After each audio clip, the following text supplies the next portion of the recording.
여기 별표는 여기 조금 있잖아요, 이번에. 첫 번째 문제는 너무 지저분한 문제고요. 그나마 요 문제가 좀 좋아요.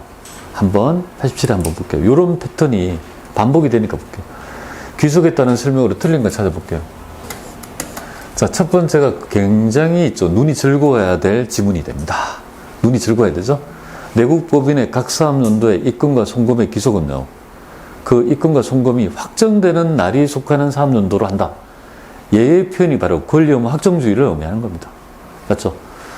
귀속을 따지는 대원칙이 권리 의무 확정주의죠. 여기 바로 권리 의무 확정주의를 얘기하는 겁니다. 입금과 송금은 확정되는 날. 확정주의. 요걸 얘기하는 거예요. 딱 보면 맞는 거고. 그럼 두 번째 보겠습니다. 도소매를 연기하는 법인이, 그죠? 하여튼 법인이 원천징수 대상이자, 이렇게 나와 있죠. 우리 국내 예금이자. 그죠? 요거에 대해서, 그죠? 결산상의 미수이자를 계상했다면 인정해야 하네요. 인정 안 한다는 거잖아요. 우리 국내, 그죠? 그러니까 요거를 입금에 산입하지 않는다. 여기 맞아요. 그러니까 여기 요 부분에 대해서 입금 불산입, 그죠? 미수이자 입금 불산입의 세무정이 나오는 이유가 여기에 있는 거 아닙니까? 그런데 여기에서 뭡니까? 원천징수 대상이 제외되는 이자 이렇게 나오면요. 그러면 산입되지 않는다면 이게 틀린 지문이 되는 거예요. 요 한마디 때문에 왔다 갔다, 앞에 문제가 요 한마디 때문에 왔다 갔다 하는 거라고. 좀 치사하잖아요, 되게. 그러니까 이제 기준을 뭘 삼아야 돼요? 국내 예금 이자를 딱, 그러니까 대부분 나올 건 그걸 딱, 국내 예금 이자는 안 돼. 미수 이자 있죠. 수익 잡은 거 인정 못 해. 요렇게만 딱 가지고 요거를 딱 봐야 돼요. 완전히 대상인지 아닌지. 그게 정말 약간 조금 치사하게 내자, 그죠? 그거 잘 봐야 되는 부분이죠. 저 여기까지 넘어갔어요.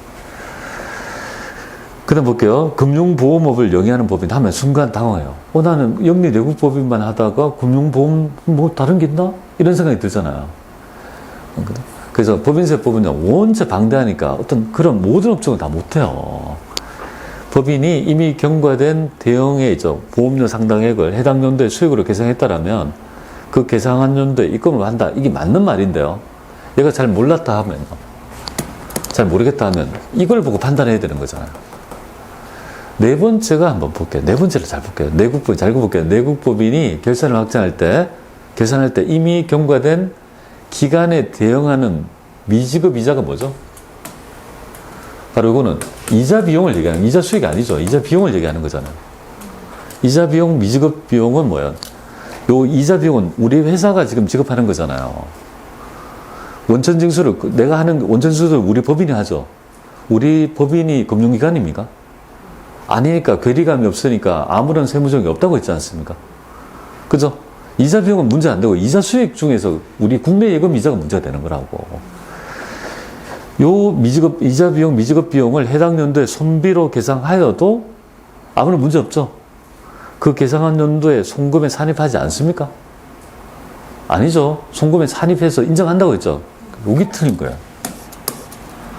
이렇게 틀린 거예요. 정답은 4번이 되는 거예요.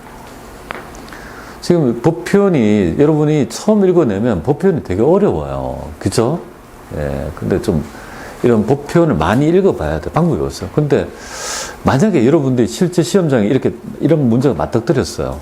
뭐가 나올지 모르잖아요. 근데 자주 나오는 부분을 제가 해설을 드리는 건데요.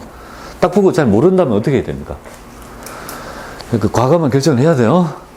딱 보고 모르겠다 하면 시간 쓰지 마세요. 딱 보고 내가 모르는 개념인데 읽어보고 도저히 모르겠다면 패스해야 돼요. 그 시간에 다른 걸 하세요. 그걸 계속 지고 있는 순간 시간이 가죠. 1분, 2분. 그러면서 합격률은 점차적으로 떨어진다고 보면 돼요. 그죠? 분명히 어려운 문제 있죠. 절대 제가 여기 강의를 쭉 하면서 최고 이 점수를 많이 받은 분 있죠. 법인세에서 있죠. 저를 빼고, 저도 합격 점수에 저를 빼고 최고 많이 받은 점수가 91점이에요. 근데 91점 정도면 수석이요, 수석. 90점씩 맞기 힘들어요. 그리고 두 번째가 89점이고요. 그리고 이제 87점, 8점 이런 분도 많아요. 근데 제가 원하는 거는요, 여러분이 정말 요거 해서 정말 내 공부 정말 열심히 해서 딱 나온 결과가 80점 언저리에 있으면 되게 잘한 거예요. 짧은 기간에 있죠. 이거를 내가 기능도 하고 지식도 해서 그거를 그렇다고 법인세만 하는 건 아니잖아요. 원천 부과하고 재무 원가에 대한 난이도가요. 꽤 높잖아요. 이거보다 훨씬 높은 과정. 세무 2급하고는 차원이 달라요. 그러니까 어느 정도냐면 제가 표현을 이렇게 하잖아요. 전산 세무 2급은요, 그러니까 이렇게 봐요. 전산회계 1급은 초등학교 과정, 전산 세무 2급은 중학교 과정, 세무 1급은요, 고등학교가 아니고 바로 뛰어넘어요. 대학 과정이라고. 중간이 없어요. 난이도 너무 높아져요. 여러분 잘 뭐 아실지 모르지만 저는 너무 잘 알잖아요. 그러니까 어디부터 디벨롭을 해야 될지 지금 고민해요. 뭐 계속 올려줘야 되잖아요. 기초를 깔아가지고 해야 되잖아요. 그 이유가 뭐냐면 여러분이 옛날에 배웠던 세무 2급의 개념을 오래전에 배웠기 때문에 까먹은 분도 있잖아요. 잘 모르는 굉장히 희미한 분도 있고요. 또 특히 두 번째는 잘못 배운 분이 있어요. 관이 좀 잘못 배운 분이 있어요. 그분이 되게 힘들어요. 자기의 그 관은 꽂혀 있거든요. 절대 안 바꾸거든요. 그죠? 근데 그렇게 해서는 안 된다는 건 제가 아는데, 자기는 알고 있는 거는 그거니까, 보여지는 시야가 그거밖에 없으니 그걸 탈피를 안 하려면 그게 힘든 거예요. 자, 일단, 이런 문제 나와서 잘 해설을 해드렸는데요. 여러분이 잘 모른다면 그냥 뭐야.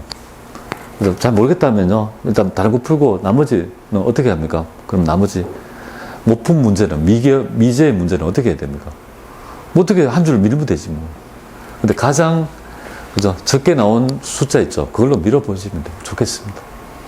그렇게 해서 객관식은 시간을 그렇게 하세요. 내가 잘 모르는 거를, 그죠? 계속 치고 있는다 해서 되는 게 아니다는 거 말씀드려요.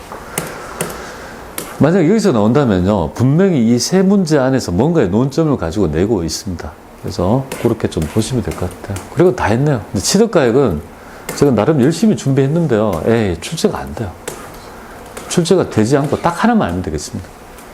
우리 제가 이거 쭉 해서 뭐 이렇게 봤는데 이런 것들이 나오면 뭐를 좀 해보겠는데 출제 안 되더라고요. 자, 세법상 취득가액. 세법상에 취득하는 자산의 취득가액은 텍스는 어떻게 정하냐 이거죠. 재무회가 똑같다 이렇게 보면 돼요. 차이가 없다. 여러분 하나만 알면 되겠습니다. 매입하거나 뭐 자가성장. 자, 세법의 취득원가는 매입한 금액에서 뭐야? 취득에 따른 부대 비용을 가산한 금액을 세법상의 자산 금액으로 본다. 알겠죠? 그것만 알면 되겠습니다. 그래서 여러분들 기본 예제할 때 토지 있잖아요. 토지 취득세를 세금과 분과를 했을 때 세법이 봤을 때는 취득세가 이제 원가에 가산되는 거니까 우리가 자산증가의 유보로 처분했던 이유가 바로 세법상의 취득가액은 재무회계의 개념과 동일하다 이렇게 보면 돼요. 자, 그리고는 나머지는 출제된 적 없습니다. 요거 하나만 알고 요거 나머지 생략. 제가 나름 이거 어떻게 할까 하다가 말하면 좋지. 되게 뭐 복잡한 건데. 자, 말씀을 드릴 수 있지만 여기까지. 자, 여기까지 하고 자, 그리고 이제 드디어 이번하고 얘기를 좀 해볼게요. 여기에 대한 이제 이론, 이제 실무를 좀 해봐야 될 거 아니겠습니까?